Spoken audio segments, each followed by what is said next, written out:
Okay, thank you for tuning again. This is our last episode for the Symposium podcast, and it is a brief discussion with Mrs. Rachel Spehar about the English monarchy and its conflicts with the church in the medieval period. That sort of sets up what we're going to talk about with St. Thomas Becket in Murder in the Cathedral. Thanks for tuning in. I hope you enjoy it, and we'll see you this Sunday.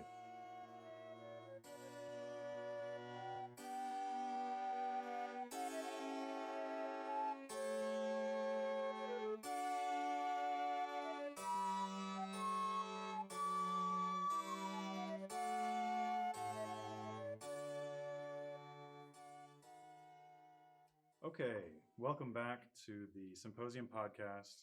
We have here Rachel Spehar, who is going to talk with us today about the English monarchy in the time of St. Thomas Becket. Is that right?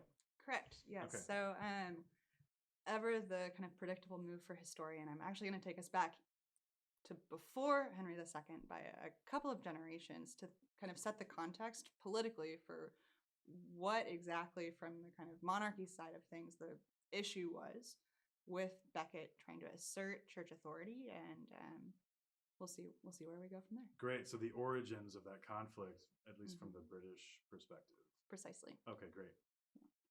Right. And so to get started, we have to go back to the Normans, right? And specifically the kind of great conqueror, right, William, who every historian or history student really should know, right? 1066, comes over from Normandy, right? Kind of typical thing, with the blessing of the Pope, right? Storms across the English Channel and unseats the last Anglo-Saxon king of England, a guy named Harold. Poor guy didn't stand too much of a chance, right? William was far more organized and kind of prepared to take on the crumbling English monarchy. The kings had been losing a lot of their authority for several decades leading up to Harold stepping in and taking the throne. And so, right, William storms across gloriously, takes the English crown, right, and begins a completely new era of not just politics, but also culture and society in the English realm, I guess you could say. That's right. The movie with Richard Burton makes a big show of the introduction of forks, right? That would mark a huge cultural shift. I imagine. Yeah. So what kind of how does that take us to the conflict? It sounds like they're in unison at that point, the political world and the religious world. But. Yeah, so good point. And it's kind of a tricky thing where from the kind of kingly perspective, right, William very much in the medieval kind of growing divine right idea of what a king was, right? You needed the approval of the church. You needed to show that you were supported by God in order to establish legitimacy as a ruler.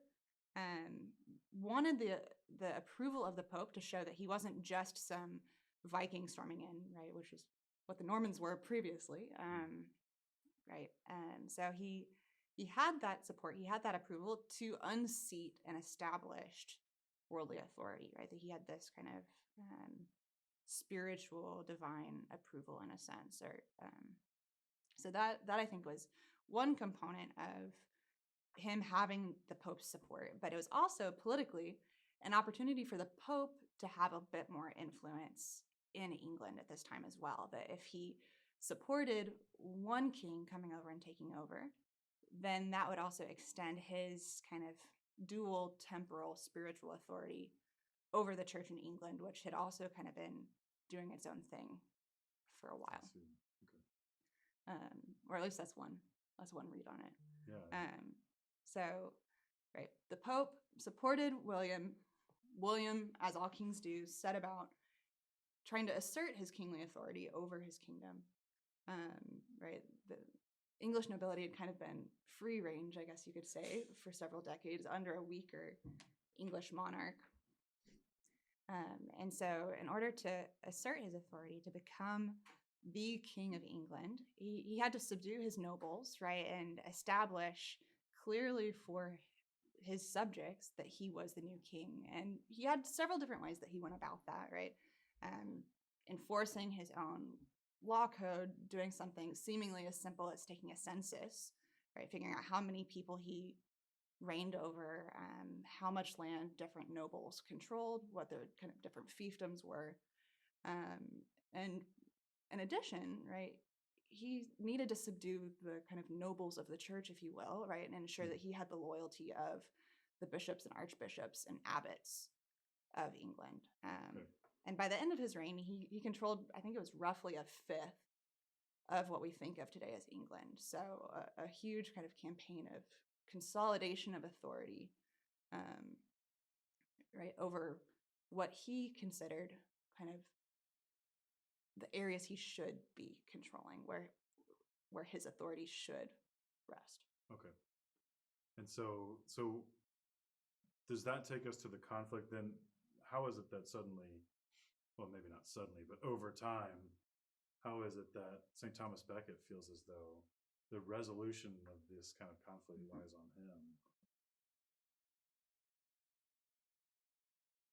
William tried to kind of assert his authority over the church, and the Pope pushed back against that, right? From his understanding, he had been the one who supported William, and so for William to start investing his own bishops and selecting church leaders in England was kind of a slap, right? Saying, okay, thanks for the approval, moving on. And that same tension is going to continue through the next couple of generations leading up to Henry II, where the English crown will kind of imperfectly try to bring about a closer relationship or a closer association between the English crown and kind of all authority in England, where there's no foreign power challenging the king's will or the king's word, if you will. The English monarchy, on some level, couldn't come to grips with the fact that they wouldn't have full authority over the church. And William was a sign of that. And then Henry, and trying to kind of, because he's ultimately having to kind of assert both his own personal authority, but also his dynasty's authority, because there's a kind of brief civil war where they're challenged, his dynasty is challenged, and then he's the next kind of strong king, where he's like, okay, well, I have to go back to what my great-grandpa did. I have to be like William. I have to subdue not just the nobility, but also these princes of the church. And that he thinks he has that opportunity with Becket, who's his political ally, his friend, his chessmate.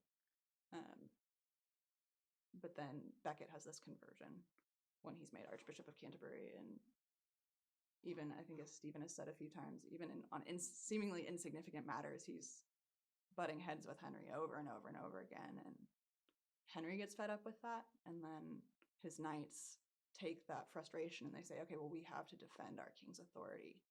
We have to step in. And he said to do this, we think. So let's go get him. Right. Yeah, there's that infamous misunderstanding. Mm-hmm. Do you think that the historical critique of St. Thomas Becket is that he chose to be this figure that resisted the English monarchy's desire for more consolidation of power, but he didn't have the right to choose that, or he's in the wrong for having chosen that? Like, it wasn't really his place to do that. Is that the historical critique, or how would you? So from kind of thinking about the British perspective and their kind of like turnaround on this specifically, I think the issue is he represents a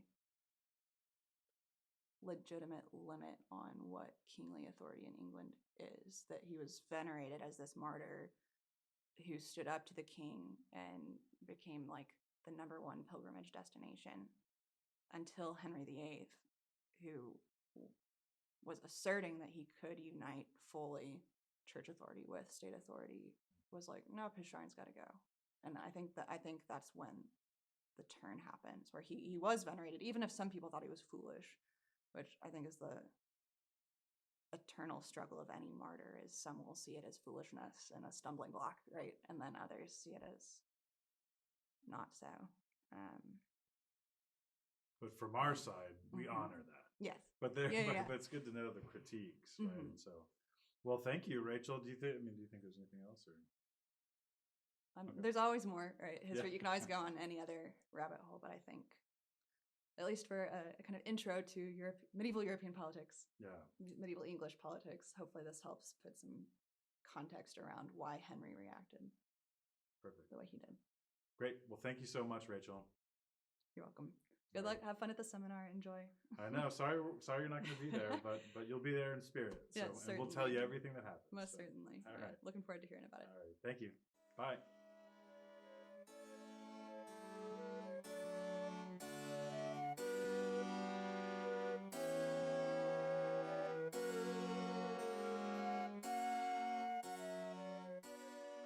All right. Thank you for tuning in, and we hope that you enjoyed the Symposium podcasts. And we're looking forward to seeing you this Sunday.